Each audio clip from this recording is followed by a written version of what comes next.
Okay, so this video here is about showing you where I am after stage 3A and stage 3B.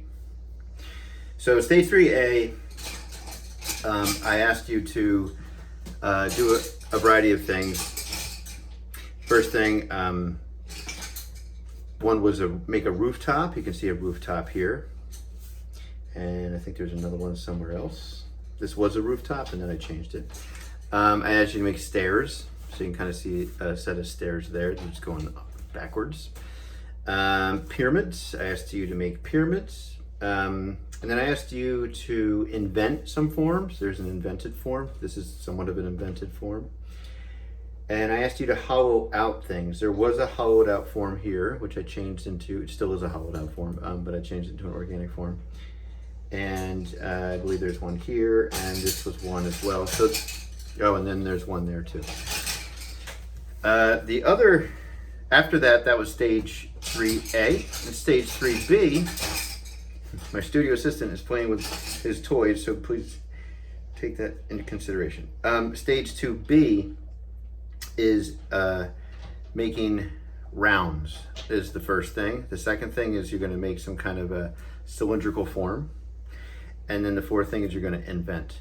So I started making some rounds right here. I made a round. This is one of the first rounds that I made. It almost looks like a cell phone.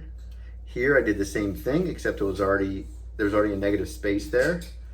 If you remember what this looked like before, it was just one rectangle. I divided it into two, and then I split them, and I made one higher and lower than the other, just to add some variety. The next thing I did was I made a cylindrical form here, and I made a cylindrical form here. So here's a big one, here's a really tiny one. I only asked for a couple of those, I believe.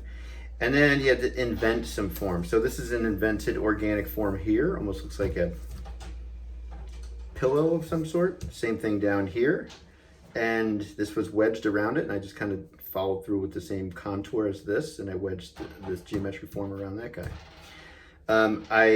This was a form that looked like this. It was a really tall rooftop, and then I lowered this size of it, and I extended this down, and I just kind of made this organic rooftop, if you will.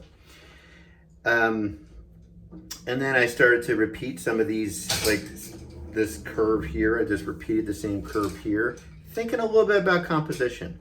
You repeated something here. If you repeat it there, that your eye will make those connections. If you look at this, you look at that, they look somewhat similar, and your eye goes back and forth. It helps move your eye around the composition. But again, at this point, you were just trying out these different methods and techniques, seeing what they do, and then eventually, stage 4, 5, you're going to start thinking more about composition. For right now, it's entering my brain slightly. And that's basically it for stage 3. So you can kind of see where I am now.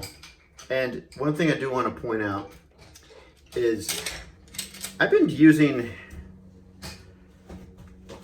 an F pencil, like an HB around there. And right now, everything kind of is the same value. So it's hard to really differentiate in terms of spatial depth, like what's coming closer to you, what's further away, other than the use of perspective. So for atmospheric perspective, eventually, not yet, but eventually you're gonna go with a softer pencil. This is a B. You're gonna go with a softer pencil, and things that are closer to you, you're gonna darken, and then things that are further away, you'll lighten.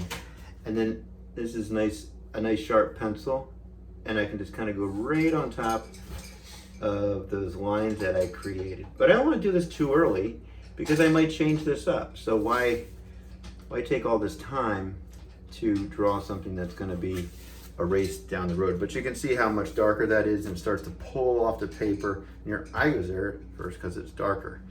So again, this is like mid-process, but I'd say 50% complete of where I want to be.